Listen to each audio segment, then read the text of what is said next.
వినేవాడు వెర్రోడైతే చెప్పేవాడు మేధావి అన్నట్టు కనుక ప్రచారం చేస్తే జనాలలో అసహ్యం పుడుతుంది, చిరాకు పుడుతుంది. అది దేవుళ్ళ విషయంలో అట్లాంటి పనికిమాలినటువంటి పనులు చేయకుండా ఉంటే బాగుంటుంది. ఆలోచించుకోవాల్సినటువంటి సందర్భం. ఏదో తిరుమల తిరుపతి దేవస్థానం ఉంది, భక్తులు గూగుల్ భగవంతుడు అంటూ అదేదో గూగుల్ వాళ్ళతో ఆర్టిఫిషియల్ ఇంటెలిజెన్స్తో అనుసంధానం అవుతుందట, ఒప్పందం చేసుకుంటుందంట తిరుమల తిరుపతి దేవస్థానం. ఆ తర్వాత వాళ్ళు వచ్చి చూస్తారట, వాళ్ళు సమాచారం ఇస్తారట.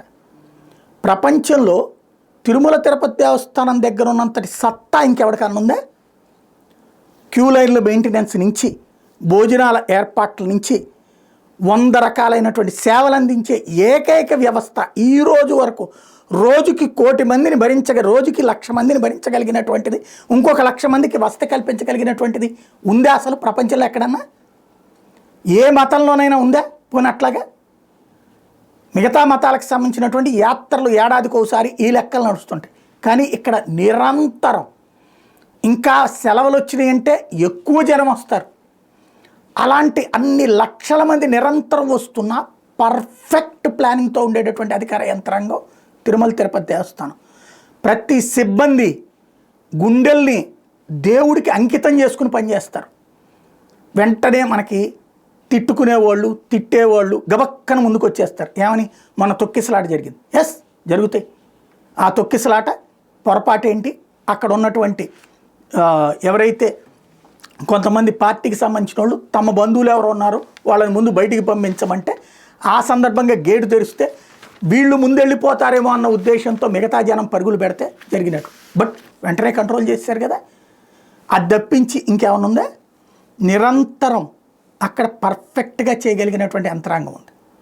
తిరుమల తిరుపతి దేవస్థానానికి సంబంధించి ఆర్టిఫిషియల్ ఇంటెలిజెన్స్ వచ్చి ఏం చేస్తుంది? క్యూ లైన్ల నిర్వహణ వేగంగా దర్శనం అవ్వడానికి ఆర్టిఫిషియల్ ఇంటెలిజెన్స్ చెప్పుద్దా? ఏం చెప్పుద్ది ఆర్టిఫిషియల్ ఇంటెలిజెన్స్? ఆర్టిఫిషియల్ ఇంటెలిజెన్స్ అంటే ఏమన్నా ఆకాశం నుంచి పుట్టుకొచ్చినటువంటి ప్రత్యేక అంశమా ఏంటి? అదేదో చేయడానికి క్యూ లైన్లలో ఏ దీంట్లో ఎంతమంది ఉన్నారు, ఏ కంపార్ట్మెంట్లో ఎంతమంది ఉన్నారు, ఇంకా ఎంతమంది వస్తున్నారు, కింద బస్ స్టాండ్లో ఎంతమంది ఉన్నారు, ఎంతమంది వస్తున్నారు, ఏ అకేషన్ అప్పుడు, సెలవులప్పుడు ఎటు వస్తారు, ఏ పండక్కి ఏ రాష్ట్రం వాళ్ళు వస్తారు, మొత్తం డేటా ఉంది తిరుమల తిరుపతి దేవస్థానం సిబ్బంది దగ్గర. ఆర్టిఫిషియల్ ఇంటెలిజెన్స్ అందులో ఏం చెప్తుంది? వచ్చే నెలలో ఇట్లా వస్తారని వీళ్ళు ఆర్టిఫిషియల్ ఇంటెలిజెన్స్లో మనం ఫీడ్ చేస్తే ఆ ఫీడ్ చేసిన దానికి అనుగుణంగా అది చెప్పాలి. వాడొచ్చి మన క్యూ లైన్లు నేర్పేది ఏంది? అసలు వాడి చేతికి మనం తిరుమల తిరుపతి దేవస్థానానికి సంబంధించిన డేటాలు అప్పచెప్పడం ఏంటి? వాడు మనల్ని గైడ్ చేసేది ఏంది? గూగులోడు ఏం చేస్తాడు? వాడికి ఏమైనా ఇలాంటి క్యూ లైన్లు నిర్వహించడంలో అలవాటు ఉందా? లేకపోతే ఆర్టిఫిషియల్ ఇంటెలిజెన్స్ ఏమైనా క్యూ లైన్లు నడిపిందా? అయోధ్యలో ఇప్పుడు రోజు 1,00,000 మంది దర్శించుకున్నారు. అక్కడ ఏమైనా ఆర్టిఫిషియల్ ఇంటెలిజెన్స్ వాడారా? లేకపోతే శ్రీశైలంలో ఆర్టిఫిషియల్ ఇంటెలిజెన్స్ వాడుతున్నారా?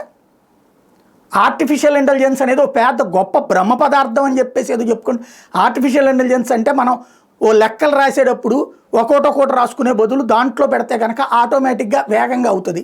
లేకపోతే ఒక మిషన్ చేసేటటువంటి పనిని వేగంగా మనం మనిషి లేకుండా అక్కడ చేసి పెట్టేటటువంటి పని. ఇంతే తప్పించి ఆర్టిఫిషియల్ ఇంటెలిజెన్స్ క్యూ లైన్లు నడపడం ఏంటి, లేకపోతే రద్దీ తగ్గించడం ఏంటి? అదేం చేస్తుంది? అది సాధారణ ప్రజలకు అర్థం కాని భాష కాబట్టి దాన్ని తీసుకెళ్ళి సాధారణ ప్రజలకు అర్థమయ్యేటట్టు అని చెప్పేసి తిరుమల తిరుపతి దేవస్థానానికి అనుసంధానించడం చాలా తప్పు. ఒక్కసారి పునరాలోచించుకోండి. ఎందుకంటే అసలు తిరుమల తిరుపతి దేవస్థానం విదేశీ వాడి చేతికి అంటనియద్దు. గుగులోడు మన దేశమోడు కాదు, వాడు విదేశీయుడు. మన తలకాయ తీసుకెళ్ళి వాడి చేతికి పెట్టద్దు, మన జుట్టు తీసుకెళ్ళి వాళ్ళ చేతికి ఇవ్వద్దు. చక్కగా అవసరమైతే ఇంకోసారి కూర్చోండి.